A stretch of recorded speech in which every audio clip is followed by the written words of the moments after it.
and I'm gonna hit go live on custom. And here we go. Got it. And away it goes, Randy. Nice. I'm looking for the spinny, and I'm going to assume it's there. Hey, folks, you're on Lunch Conversations with Randy and Teddy. For those who don't know, I'm the cute one. I'm Teddy. And today our special guest is Todd Porter. We'll introduce you to him in a few minutes. But I want to be very appreciative. I think I have all my stuff right here, Randy. I want to be very appreciative of our sponsors, the Elder Law Firm out of Greensboro, North Carolina.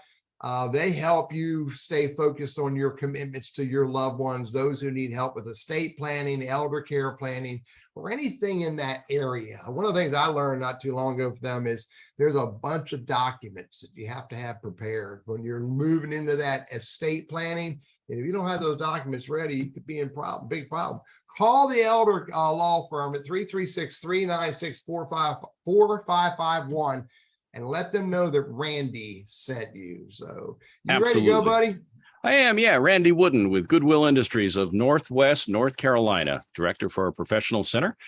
Think of what we do as helping job hunters. And I work, even though I work for Goodwill, I work for the job hunter, really. I do. And it'll be interesting to talk with Todd today because his customer is the company doing the hiring and how our jobs differ, even though we're both in the helping business and helping people get to where they want to go. But yeah, if you're a job hunter and for whatever reason, want to make a change, just got laid off, I don't know, whatever it is, our services are free and we're happy to help. We do work by appointment, so you can find me on LinkedIn and reach out and we'll get you on the calendar, try to get some help. And yes, Teddy does have, isn't that a dashing looking outfit he's wearing today? I do say, looks like the two of you guys both have the same color shirts on. You didn't get the message. Black shirt Wednesday. We got the message, Randy. I don't know what happened to you, dude. I'm sorry about that. Anyway, so much for that. But I'll keep an eye on the chat box. If you have comments or questions for Todd, then throw them in there, not in the Q&A. And I'll keep an eye on the chat, try to work some of these things in. But yeah, really looking forward to it today, guys, because Todd does some of the same kind of stuff that I used to do, only he does it better. And is doing it today versus me. This and we'll get to this in a minute, but this is a relic. This could be in the Smithsonian someday. If the paper doesn't fall apart. Yeah, the paper's getting a little weak. I'll explain more about this in a minute, but throw it back to you, Teddy. Let's get this thing started. For those who've never met me, I'm Teddy. I'm a LinkedIn strategist, trainer, and coach. Love teaching business professionals how to use LinkedIn as a business tool. We do one-on-one coaching, corporate training programs, YouTube videos, Quora answers. Heck, I'll show up at a bar. You give me a beer and I'll give you some tips on how to use LinkedIn. Did I say that out loud, Randy? I guess I did. So but Randy and I get together every Wednesday and we bring in a special guest. And what's really cool for us is we bring in our peeps. We love finding new people and bringing those in, but when we can pull in the people we've known for years and from our own community, it's even more special. And today we're bringing in Mr. Todd Porter. Todd, let's see, 17 years at IBM when you left and you started the business 25 some odd years ago. 25 years this past May. Yeah. So introduce yourself to the audience a little bit more, Todd, would you? Okay. Like Teddy said, spent 17 years with IBM, and then I started this business. And the first 3 years did mostly technology and have morphed into doing more of a generalist. We do a lot in clean tech. We do things in manufacturing. We recruit nationally. And I have a lot of, I'm very unique that I have a lot of customers that are from Israel, Israeli companies hiring in the US. Yeah. But we do a lot of professionals. Usually we're that mid-tier, even though it's H.T. Prof Executive Search, we do below the C level. And if a company's hurting for not having a certain person, we can find that person. Hey, I always ask the why question. You've been at this thing for a long time. So, and I know you're passionate about it, and I've known you for some time now. What lit the fire for you? Was it a series of events or what happened? Yeah, I think over time, it kept knocking at the door. Yeah. And at 17 years with IBM I had lived through some of the good times, some of the bad times. And in 97, I said, if I stay any longer, I'm going to have to stay to the end, the way the retirement worked and everything else. I always had an entrepreneurial spirit. I did a lot of hiring. I wasn't a recruiter at IBM. I wasn't HR, but I built teams and I worked with recruiters, and it just had a draw. I said, I can do that. And it wasn't as easy as I thought. But 25 years later, I love it. People say, how much longer will I recruit? I say forever, because it's like you said, it's a passion. Well, and it's also not, it's emotionally and mentally draining, but from a physical standpoint, it's not like you're, plumbing or putting roofs on houses, and it's not a physical labor kind of a job. Plus, the older you get, the more elaborate your network becomes. You know so many people. Definitely. You've got the street cred, you've been out there and you've established relationships. So actually, not that it becomes easier, but I think you build so much wealth, if you will, based on your network. That the other thing is you can do it. You can do it anywhere. With the way communication works and everything else. I mean, back when you were doing it, your biggest bill was probably the phone bill, and today the phone is pretty cheap. Yeah, that and the bar tab. They used to party a lot on Friday afternoons after about 2:00, because all the directors and all that were out playing golf. Yeah. So they bring a couple of cases of beer to work and say, this is back before DUIs and everything else. And I'm only half kidding. I mean, it was, like a frat boy kind of a thing. And I'm sure that's cleaned up a good bit over the years, but you're right. Phones were huge. We had that and the Harris Directory of Manufacturers. And we used SIC codes and smiled and dialed. And all those ribbons for your dot metrics printers. Yeah, and we're going to get to that at the end when we tell a little story. I'm going to share a little bit about how I got started down this path. But so Todd, you're 25 years in the industry. You're using the same ink pen, the same pencil, the same stamp. No, you're using different tools because you're doing it differently. So talk a little bit about, what you're seeing. And I know this is going to be his Todd Porter's opinion based on his world. But talk about the state of the industry, what's happening, and while you're starting, I'm going to close my door. Okay. You're right. In 25 years, the industry's changed quite a bit, mostly because of technology. When I started, there was a thing called OSS, I think, that became Monster, and everybody flocked to Monster, and they found resumes, and then they made placements. And then a thing called LinkedIn started, and everybody flocked to LinkedIn, and you use these tools along the way. And I'm a strong believer in technology. The interesting thing is that even with all these tools and new stuff, the average amount recruiters make hasn't skyrocketed. It's about the same amount of money that they make now that they did back then, maybe a little bit more just because of inflation and everything else. But today, the recruiting industry is one of speed more than anything. Customers always ask, how fast can we get somebody? And with LinkedIn, it has sped things up, but it's still an industry of relationships. And placing people that I'll talk to somebody that's a great candidate. I may not have anything for him today, but I'll stick him in my back pocket, and 6 months from now, a job will pop up and I'll go, I got to call Joe. So the economy drives our industry quite a bit, as you can imagine. We're pretty hot right now. 2 years ago, before COVID, everybody was complaining they couldn't find people. It's still that way. And I still think we have a real issue in this country with a mismatch of skills. We have a lot of people still looking. We have a lot of jobs, but it's not slowing down. It's just not matching up as quickly as possible. And they always say we are a leading indicator. Recruiters will slow down before the economy. Well, we haven't seen it slow down.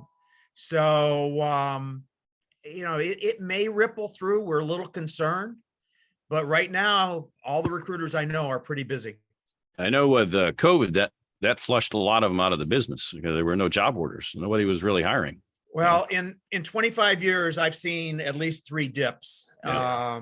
The 2000, the bubble bursting, and then 9/11 and Enron and WorldCom, and it flushed the recruiters out. When things came back in around 2005, they flooded in again. Yep. 8, 10, when the financial debacle, they flooded out. It's one thing about this industry is ease of entry. But anybody that wants to get into recruiting, the one piece of advice I would say is get in with somebody that knows the business and has survived through the bad times. Yeah. And learn it right. I jumped in, and my learning experience took longer than if I'd have just joined with somebody right up front. So yeah, I get you. Yeah. And I know some of our peers, some of your peers, Todd, in the triad, who were struggling to find office space to put in recruiters because their businesses were, for 2 reasons. Their businesses were exploding because companies were looking harder and harder for more people. And the other part was became harder to find people. So they needed more recruiters knocking on doors and, calling people to be able to find those candidates. And, so yeah, and in the last couple of years, I don't know of any staffing firms or recruiters in the area that have gone under.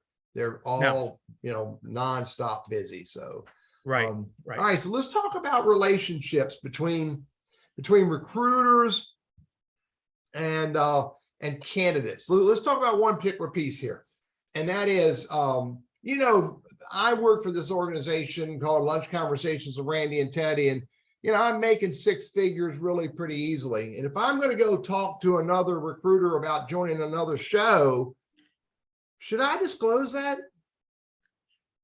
Disclose to the other recruiter, or how much money I'm Randy? making? How much money I'm making from Lunch Conversations with Randy and Teddy?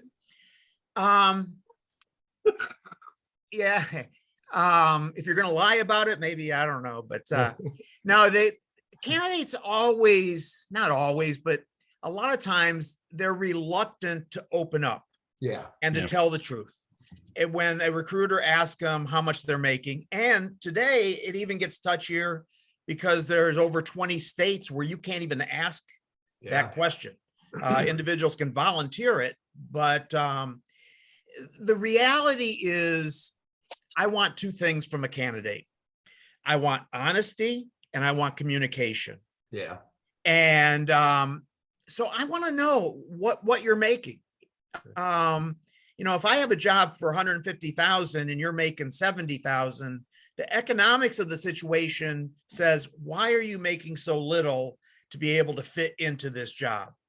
Right. And I don't want to waste your time as a candidate if you want 120,000 and my job is 80,000. Yeah. So there's a level of honesty that goes on there. Now, I would say that, I think if I was a candidate, I would approach it from, it depends, because the recruiter is going to tell you, if you ask what that job pays, it depends. Yeah.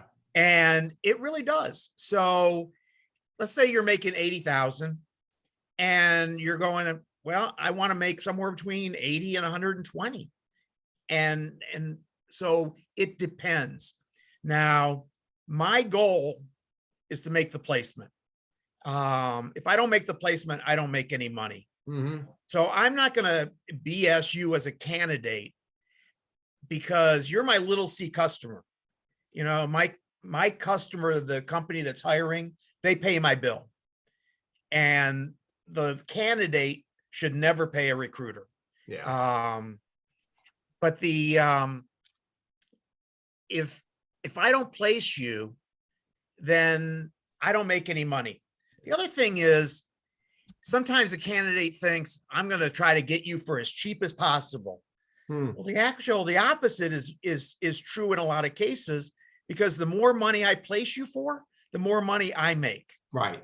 Yeah. But I want it to be fair. I want it to be a good marriage between the company and the individual, because if it's not, then nobody's going to be happy and everybody's going to be unhappy with me. Yeah. And besides that, the next time that company has an opening, you're going to go, this Porter guy, this guy's a slug and we don't want to deal with him. Let's go find another recruiter. So, I mean, your long-term relationship is with the employer. And ultimately, you've got candidates that you want to put butts in seats, but you want to do it the right way. You want it to be a win-win for everybody. And that continues then for you to get repeat business. And candidates have to realize that I'm in the business for my customer to place an individual. Yeah. And I'm honest with my candidates. You're not the only person I'm probably going to bring forward to my customer, because the worst thing that happens to me is I bring a great candidate forward and they go, we love them. We want to see 2 more. Yeah. Well, a lot of times it's competing with the candidates. Now, I want to treat my candidates fair, because if I bring them 3 great candidates, they're only going to hire 1. Mm-hmm. I don't want to jeopardize that relationship with the other 2, because I can possibly place them down the road. Yeah. Let's go back to that compensation thing again. Okay. So let's say, the truth be known, I make a big old goose egg working for this company, and I'm happy doing that. And Randy and I do this for fun. But let's say that I was only making 50,000 and I'm looking to somebody who's paying 150,000. So is there a way to be able to explain to a recruiter, look, you want me for this $150,000 a year job? I'm doing it today for 50,000. I'm doing exactly the same work. I got all the skills. How do you get past that gap? Because some people may think it's too big. Well, if you take the compensation out completely and then we'll overlay it, but the idea that when you come to me, for me to place you at a company, you're going to have what that company wants, because they're not a philanthropic organization that just wants to hire to pay you. They want you as a talent to help them grow their business. So you have to bring the building blocks that company wants. And if you bring the right building blocks that justify that compensation and they want you, I want my customer to fall in love with my candidate. Yeah. And once they fall in love with them and my candidate says, I want 150, they're going to hire them for 150 if they're in that much love. Yeah. Now, if I know my customer needs this and that can be sourced for 100,000 and you say you want 150, the equation just won't close. Yeah. And I got to be honest with the candidate. Yeah, I get it. I get it. So yeah, one of the questions that is in the chat is somebody gets hit up by recruiters all the time. And how do I know which one to talk to? Are there ways to, I guess, winnow that down? Or what do you suggest to somebody who gets a lot of these phone calls? Well, it's, to me, it's not an issue talking. got to go with the conversation. Yeah. Mm-hmm. But go to the conversation with the questions that you're interviewing that recruiter at this point. Right. If that recruiter, if he has a job, you're interviewing as to why you might be a fit and everything else. Mm-hmm.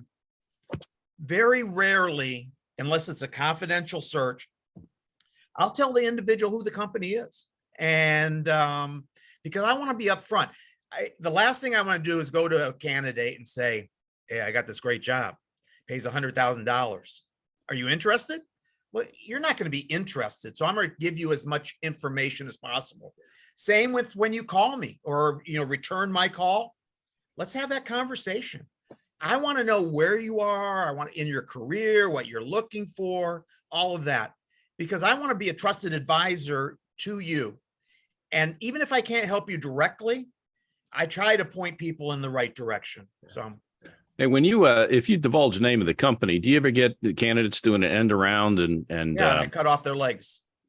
Yeah, I bust their That's kneecaps. that's those 2 guys I saw downtown, huh? Break their kneecaps is what you do. But Well- yeah, you go back to the employer and say, guess what this guy just did? Well, how do you handle that? Because if you give it away, the company's going to say, hey, Porter, we don't need you. We found this guy. Right. know? Well, typically if an individual is going to do that, and most individuals understand the relationship with the recruiter. Right. And you know, if I tell an individual they're not right for the opportunity and they run around me to the customer is going to go, he's not right. Porter said And so. yeah, because I'm going to put him in there, even if he's marginal or she.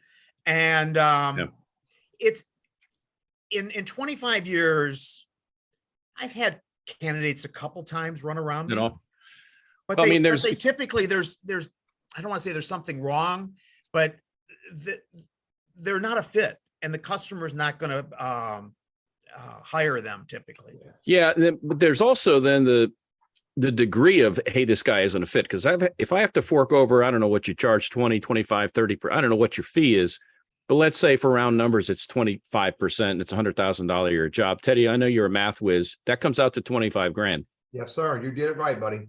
So if I'm a candidate and I come to the company for free with no fee attached, all I've got to be is within 25 grand of goodness to the guy that you present to him, potentially, right?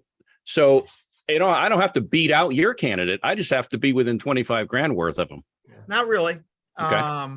It comes down to my customer, and does my customer have ethics? Do they have morals? Are they going to run around me to go hire somebody I've talked to that isn't right for the job? And we've had those cases in the past. But most companies don't want to do that, because again, now you start getting to an ethical thing. Break the relationship on both ways. We had that happen. Actually, Honda of America, we sued Honda of America and won because we presented a candidate that they said we are not interested in. Lo and behold, so we'd established a right of referral. Okay. They had agreed to interview the candidate, and they don't like this guy. And then lo and behold, I called the guy 3 or 4 months later because we had another opportunity. And his wife said, "Oh, he's working in Honda." I'm like, really? And we sued him and won. Yeah. Is this in North Carolina or another state? Ohio. It was in Ohio. Honda of America had a plant in Ohio. Yeah. And what can happen in some of those situations, especially with a company like Honda, they could be talking to one division, another division, and if their hiring process is not congruent, whatever you say, they'll do it by mistake. And typically you can call the top person and say, hey, this is the situation, you owe us a fee. You know, and again, 25 years, I don't think there's been one case that we've not been able to justify and figure out the right way going forward. So Randy, check chat. I'm going to move to the next talking point. Yipper. Because we got 4 big ones we got to hit, and we'll come back to I think Lisa and Don's question as well, unless you want to take either one of them right now. Well, just the whole transparency thing. I always thought this pertained more to government jobs, where certain states prohibit that, but they didn't dictate it in the private sector. But is this true in the private sector in some states? There's been, it started, I think, Massachusetts and California, but there are about 23 states where they have passed laws where you cannot ask an individual what they're making. Now, I have never heard anybody get taken to court. I'm not sure what the ramifications are. There's questions in our industry. Does that pertain to the company? Does that also apply to recruiters? It's a very fuzzy area that's starting to bubble up. And again, it's out there, and a lot of people are very concerned. But the other side of that too is organizations are being encouraged or required, maybe at the state level, that they have to publish the salary range with every job description. Again, this is not happening across the board, but it's happening in lots of states. Colorado is one of them, according to Lisa, and I think New York's another one. So I look, why is transparency such a problem? I think everybody's afraid that somebody's going to get an edge on somebody else and take advantage of it. So if I have a job for 120, I know you're making 100, I'm not going to offer you 120. Is the thought behind that. So, and it's, offer them what they're worth. So I hear you. So, all right, let's go to the next one. Okay. And this applies to lots of people, including me. And I almost didn't get this job at lunch conversations with Randy and Teddy because of this. It was a tough screening process. Let me just add that. Very tough. Age discrimination. Ooh. So it can be ugly. I mean, I've heard stories of it being ugly. How do we handle this, Todd? Give us some help, man. No one can deny that there is not age discrimination. My take is it's not as bad as it was 20 years ago. Mhm. And a big piece of that is because of that baby boomer generation that came through and became older, and and the workforce is getting narrower. So you needed the older workers. Right. But I tell my customers that there is such job transition that if you keep somebody for 3 to 5 years, who cares how old they are? And then it's the question of, do you want to hire somebody that's 20 without experience? Or are you willing to go with somebody that's 55? If they're going to work for you for another 5 years, do you really care what their age is? Yeah. The key is, what's their energy? Mm. And you can hire a 25-year-old slug who doesn't have any energy as well. And as we get older, we get slowed down a little bit. I mean, we're not going to be knocking down the wall like we used to. But most people in their 50s, it's different than the 50s 20 years ago. Sure. Hey, And most customers get it. I don't have an issue with customers saying, no, they're too old. Yeah. And I get that. The elephant in the room too, not just age, but it's the accompanying dollars with it. And if I feel like I don't need to hire a senior level Teddy Burriss and I can hire a junior level Randy Wooden and still get the work done, I'm going to wonder, is Teddy just taking this job because you can't find something at his exorbitant pay range, and we'll just go with that slug Randy and plug him in? That's the thing for me, is the dollars. I get it totally, Todd, what you just said. And Right. I preach this all the time. You're only Right. going to keep a guy for 5 years anyway. You might as well get a plug and play guy you can stick in, who's been there, done it, mentor the young folks, and a whole deal. The problem becomes the company says, I don't want to fork over the kind of dough that this guy's going to need. So how do you fight that issue? Well, I mean, the cost of hiring the skills, regardless of the age, is questioned. I mean, if you're telling me that the guy that's 30 and the guy that's 50 bring the same thing to the table, but the guy that's 50 wants more money because he's 50, then they need to hire probably the guy that's 30, because if they're bringing the same thing to the table. Yeah. Regardless of their age, you got two Regardless people. of age, it's Yeah, what yeah. you bring to the table. And Yeah. the other one is, and here's where older workers sometimes get caught in a trap, is that if they've spent time with a company and then get downsized for whatever reason, if they've spent 15, 20 years with a company, their compensation has moved up. And a lot of times those compensations reflect the value within that company. And I've seen this a lot of times where somebody with 20 years experience is coming out of an IBM and trying to plug in somewhere else, but what they were getting paid at IBM was pretty damn good. And it's because they knew how to maneuver the IBM infrastructure and everything else. It comes back to what you said earlier, Todd. It all depends. Exactly. But I don't see companies going, man, we want to get by cheap. They want to hire the right person.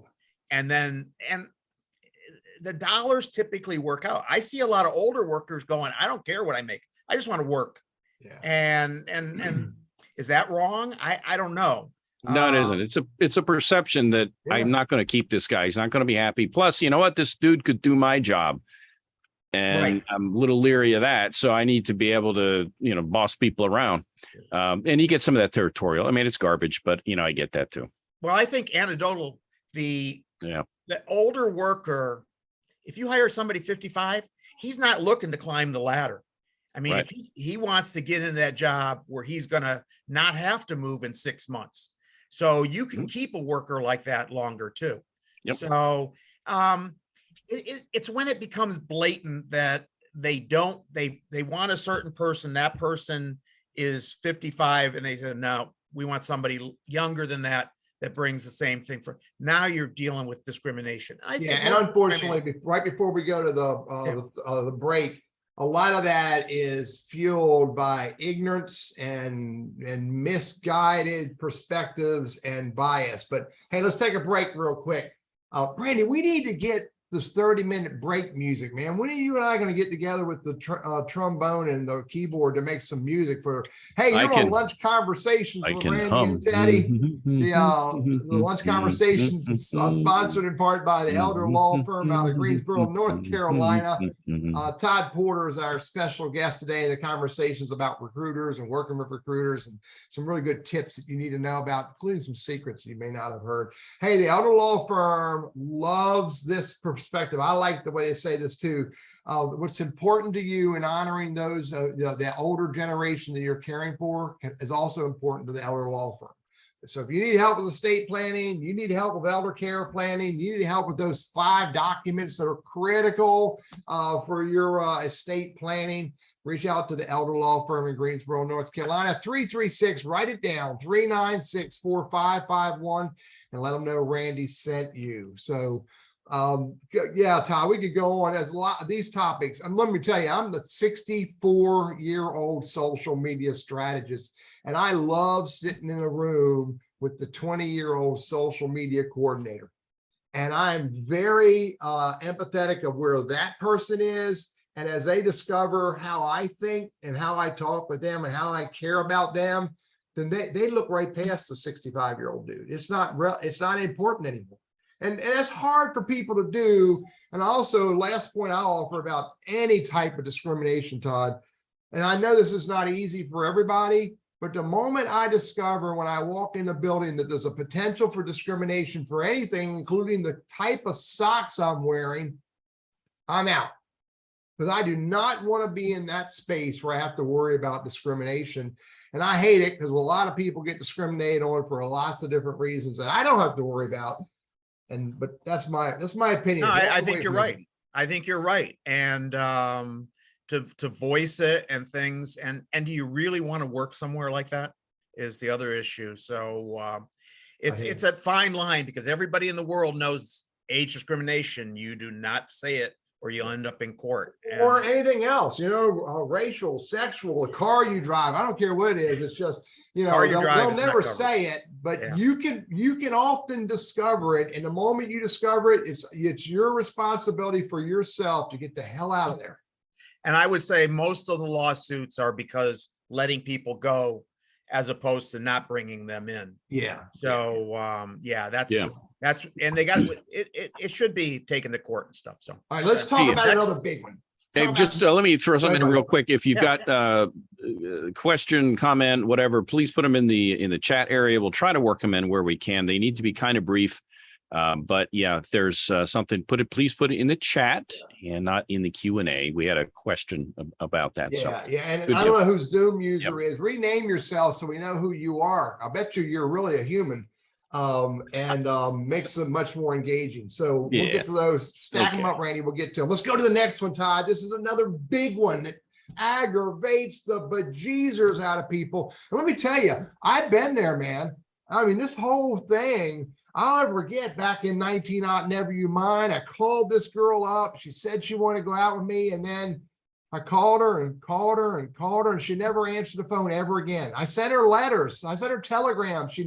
I used my dot metrics printer and sent her a letter. I never heard back from her. Now I know what it's called.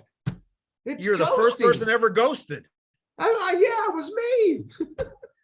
But ghosting, I know it's real. It's as real as any other discrimination, but I also don't believe ghosting is one way. You want to talk about that a little bit? Yeah, let's and I see ghosting in my world in three places. I mean, recruiters have a bad reputation for ghosting. Candidates are getting a terrible reputation for ghosting. And for me, the biggest pain is the customer that ghosts. And it happens in all three areas. And the question is why? Yeah. I always say I try to do better than my recruiting brethren, and try to get back to somebody that I spoke with. But some people feel like they get ghosted when they send in a resume and they never hear anything. Right. And in those cases, you have to understand that you're probably one of 1,000 people that have sent in a resume. Unsolicited. Unsolicited. I mean, there may be a job posted, and of the 1,000 people that applied for that, what I typically find, if it's one of my job, is every one of those 1,000 people felt like they were perfect for that job, and it's not. And we, as recruiters, companies, either do not have the processes in place to respond to all the people, which is next to impossible. But once you've talked to a person, to me, there should be something where you close it out. Yeah. I fall into this trap with my customers who are probably saying, Porter has ghosted me. I haven't heard from him in 2 weeks or a month, because I'm waiting for that person or something to respond back. So, it's happening all 3 ways. Yeah. And what never used to happen and is happening now is the candidates ghosting. They're not showing up for interviews. They're not responding after a few of interactions. But, I don't blame them to some degree, because recruiters have had the upper hand with them for the longest time. And again, a lot of my recruiting brethren do a terrible job. They want to focus on the job they're filling and the people that are likely to get hired. And once that person gets turned down by the company, they're disinterested in contacting. That's wrong. Now, I think Lisa had put in a question, how do you respond to getting ghosted? I would say you reach out 2 or 3 times, and you should have an email. You should have the phone number of the recruiter. If they're in an agency, you should be able to call.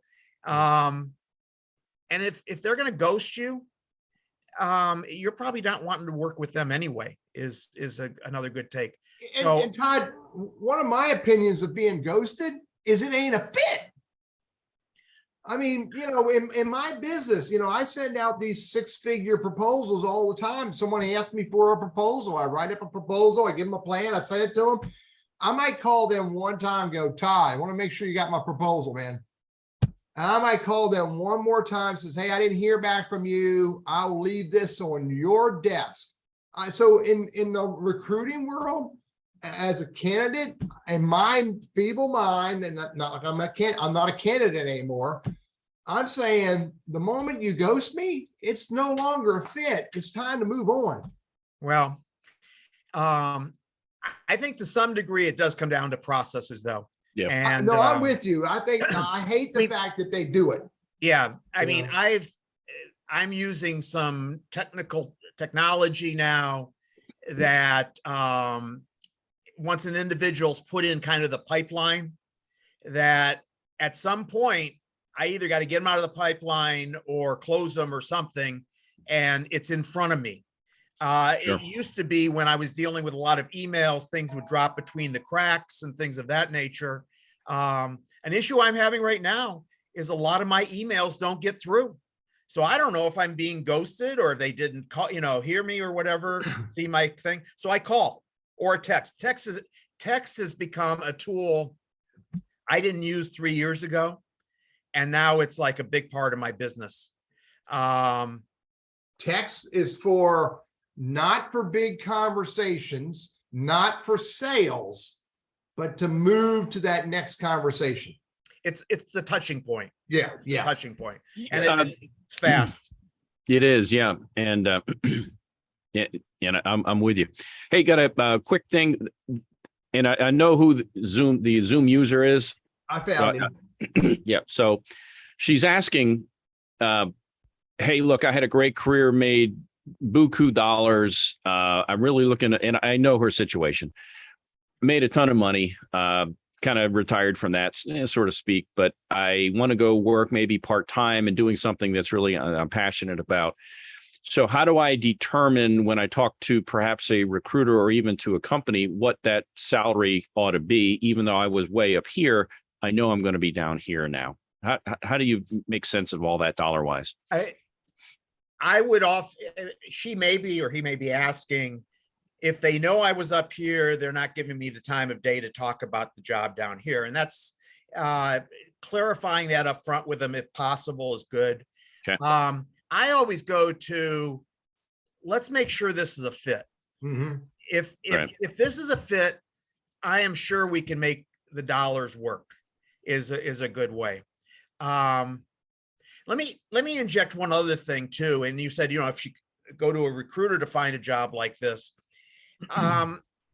recruiters probably only place, and I can't remember what the industry average is right now, but external recruiters probably only place somewhere around 10% of the people into the workforce. And because of that, we're placing the people the companies are having a hard time finding, and which it should be. They're paying us a big pot of money to do that. So if they don't have to use us, they shouldn't, and they don't. But what used to be who you knew, who you could pick up the phone and call and, get an interview or talk to somebody. But then it started to change on not who you knew, because maybe I know Randy and I can pick up the phone and call Randy, but Randy's not willing to talk to me because he doesn't really know who I am. So it became who knew you.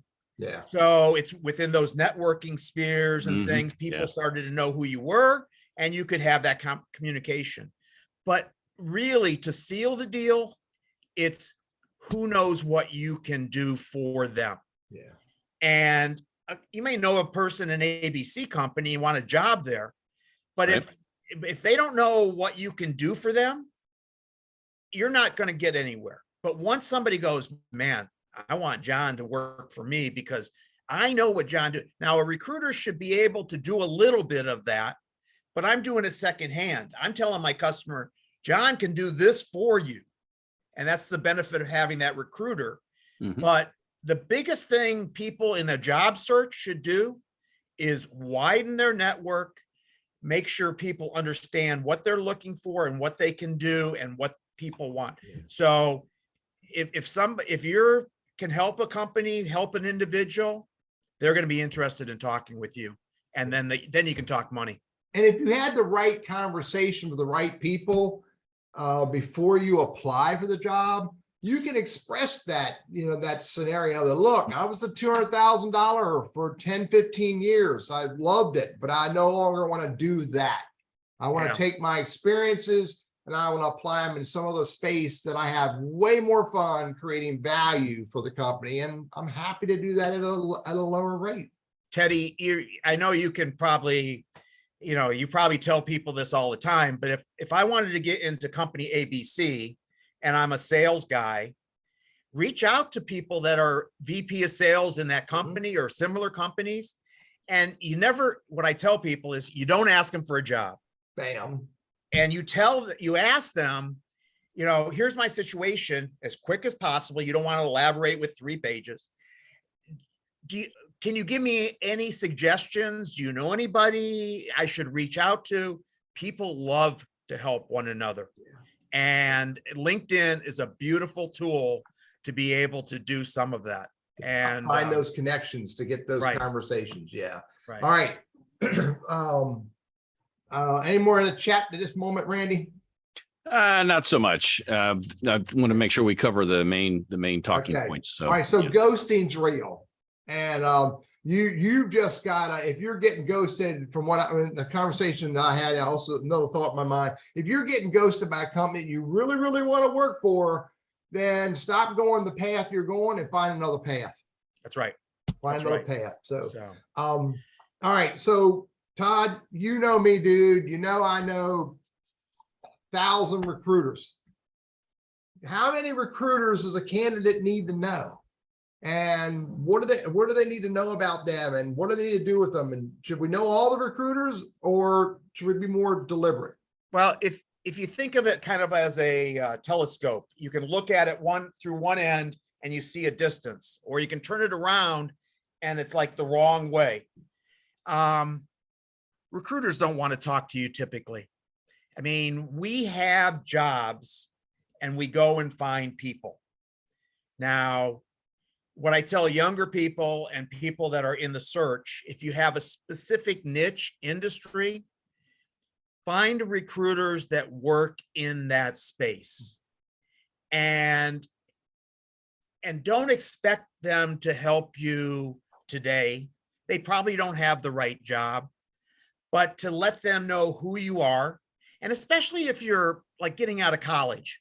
I mean, my take is a recruiter is kind of like an accountant, a lawyer, your pest guy that, takes care of the roaches. Yeah. But you should have a couple recruiters that you can pick up the phone and call in your career as you progress. And not every recruiter is going to want to deal with you. But if you show promise, if you have the right building blocks, and don't get upset if a recruiter doesn't want to deal with you or doesn't have time. Yeah. But you should have, my opinion, if you can have a couple people in your back pocket as people that can help guide you along the way. It's great. And you can find them. Mentors as well. They don't have to be recruiters, but I don't know, a mentor the same way. So, but I tell people it's kind of like if you're in an airport and you're walking down the concourse and you ask somebody, where can I buy a newspaper? That person would go, or if they come to you and say, where can I buy a newspaper? You say, over at the newsstand. No problem. But if everybody in that concourse starts asking you where I can buy a paper, if every candidate comes to me and says, can you help me? I freeze up and I can't help anybody. Yeah. That's the reality of the situation. Yeah. And there's another go ahead, Randy. I was going to say, because this comes up from time to time, and to your point, how do I find these recruiters who recruit guys like me? And one of the things that, and I'll lead the witness here a little bit, is talk to your friends who do the kind of work you do. Exactly. And ask them who was a good recruiter that was ethical, that was accountable, were they personable, helpful? Yeah, who placed you?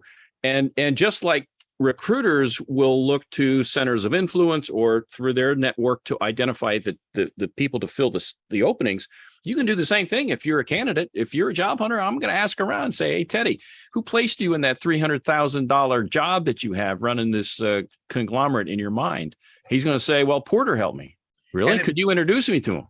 And if somebody comes to me and says, Joe Flabitz told me you placed him at ABC Company, I have a similar background, I'd like to have a 10-minute conversation. Absolutely. They're in. Yeah. And, but if Joe Flabitz calls and says, man, I'm perfect, I want to talk to you. It's like, well, send me a resume. I give it 10 seconds. Yeah. If they're in the space, I'll call them back. But you're absolutely right. If somebody refers you, it's just like anything else. A referral to a recruiter is a big plus. The right referral from the right person, And the expectation is that recruiter cannot help you. You have to go in with that feeling. I mean, I've had people call me and 3 days later they call and say, well, you haven't gotten me a job yet. That's not the way it works. Hey, you mentioned this 10-second rule and also a 30-second test. So we're going to make. Hang on, I want to get to that. I want to close out that relationship with recruiters here. And Todd, I'm hoping that you're going to appreciate that I'm blunt enough to share this with our audience. I mean, we got 100,000 people on the show today. Here's what I think a lot of candidates miss out on. They ask, and they never offer to help. Yeah. One of the things I tell candidates on a regular basis, if you want to get Todd Porter to like you enough to be able to take your phone call, if you want Todd Porter to have you on the side of his mind when he's looking at an opportunity and see an opportunity that might be applicable to you, whether he makes a nickel or not, next time you call Todd Porter, ask him, give me the job rec that you're working on that you can share with me. And if I know somebody, I'll introduce you to him. I wish I had a couple bucks for everybody I approach to say, are you hiring? They won't give me the time of day. And then when they lose their job, they call me and go, can you help me? Yeah. Yeah. Hey, Todd, remember me? I was the guy who blew you off 6 months ago. But Randy, who? you're raking up over here. I'm saying, what's going on over here? You know, here, yeah. Yeah, it works both ways. Really It does. You got to be willing to give. It's called Hey. networking for mutual benefit. If anybody wants to connect with me on LinkedIn, that's great. That's the Sure. number one place I go when I have a new job. And again, if I can point anybody in the right direction, except for Don, I know Don, and that's fine.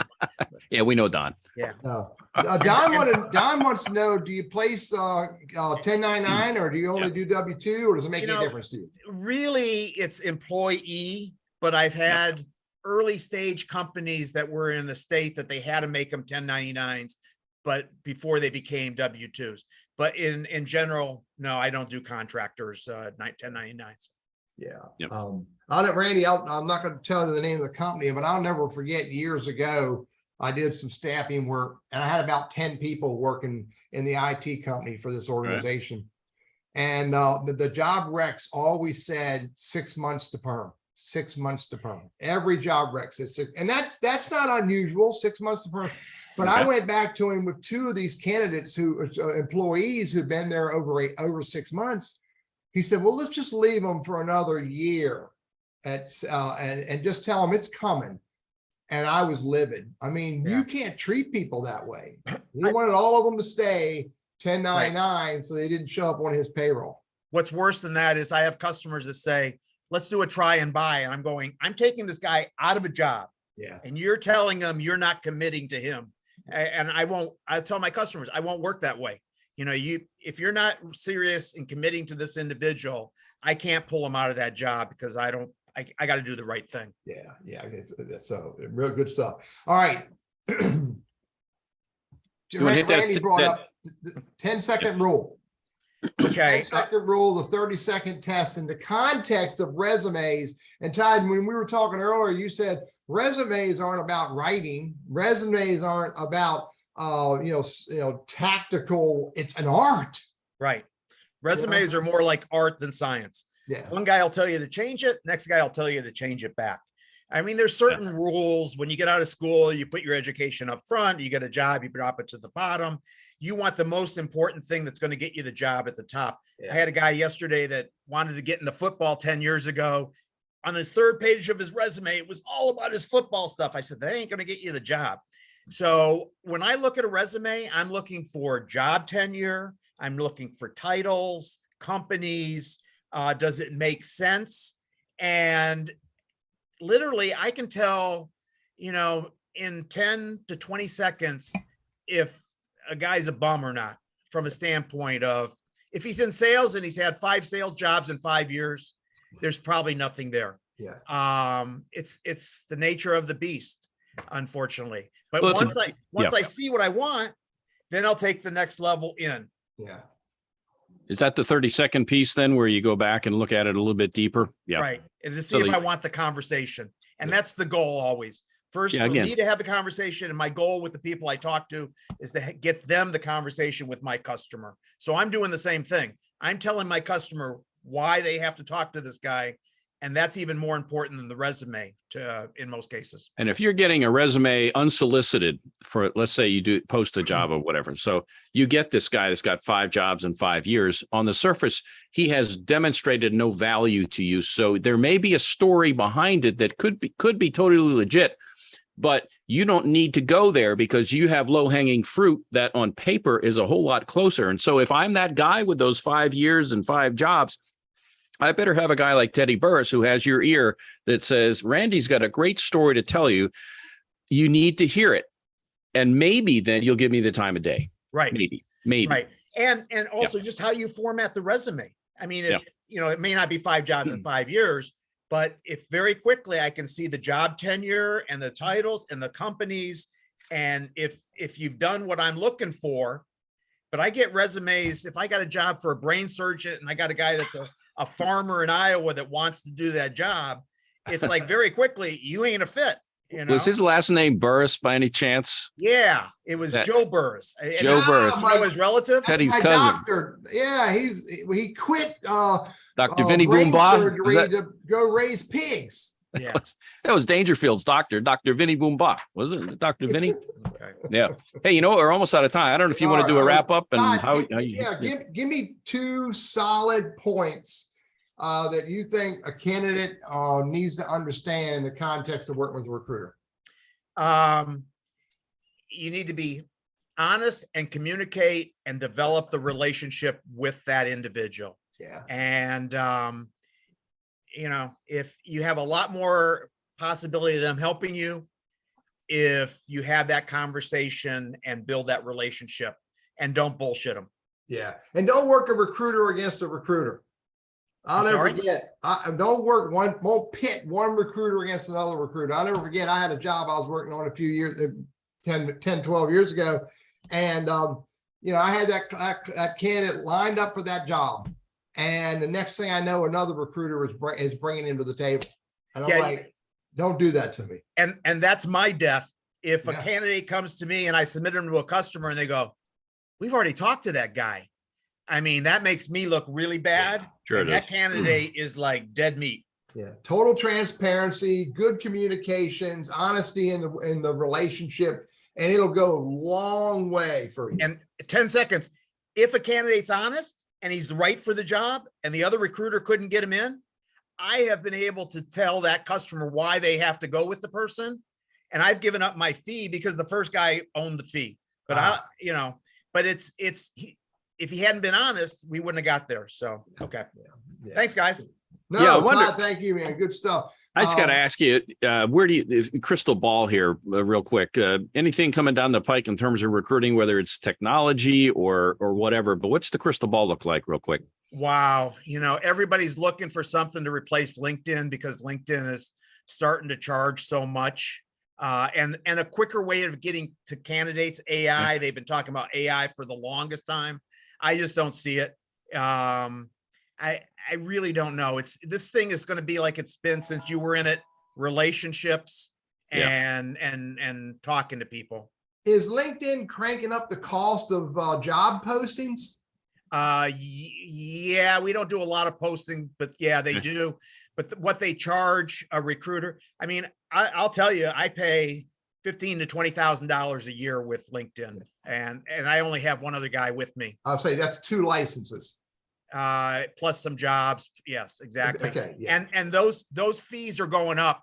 We locked in for a 2-year contract, and they will be up in the next year, I'm sure. So yeah, I hear you, man. I hear you. So it's gonna be hard pressed to find something though that outdoes LinkedIn in that world for the most part. So Todd, good stuff, man. Thanks a lot. Randy, you want to tell the story? All right, folks, this could end up in the Recruiting Hall of Fame wing in the Smithsonian someday. This is my answering a Sunday ad in the newspaper in the Columbus Dispatch back in 1992. You'll notice it's a dot matrix printer, but it was for a job in recruiting. I've saved this. This is actually, I printed off, you can see the actual, maybe it's upside down, but anyway, so I'd been a radio jock for years and decided to make change. And so anyway, long story short, I interviewed, ended up getting the job, and that was 30 years. This was dated January 20th, 1992.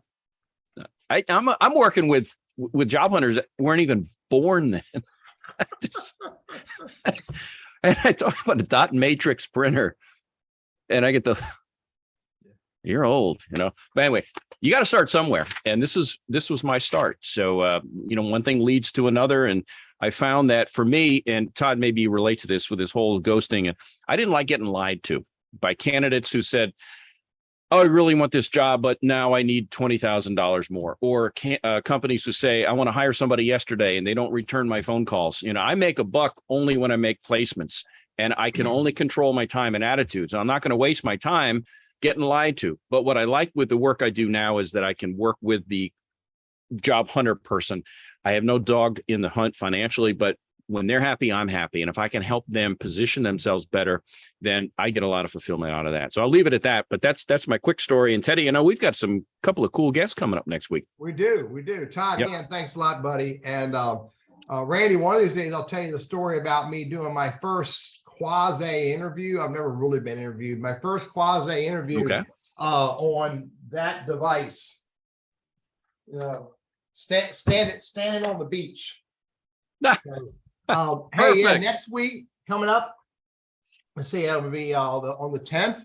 We have Rebecca and Keith Scott, and the name of their company is Tall Small Productions. Tall Small Productions, and it's important to know that, and you'll discover why they're referred to as a tall, why they refer to themselves as a tall small company when you meet them. Look, they're going to come and have a conversation. We're titled it "Unstuck," how to get unstuck, and it's in the context of getting unstuck in, as a speaker, as a communicator. You have to write something, how to get unstuck in that space, so that you're not judged improperly, you're not judging yourself improperly, and one of the conversations will be about how to have a conversation without a script, which is a really cool way to talk. So join us next week. Again, the Elder Law Firm is our sponsor out of Greensboro, North Carolina. Let them know Randy told you to come.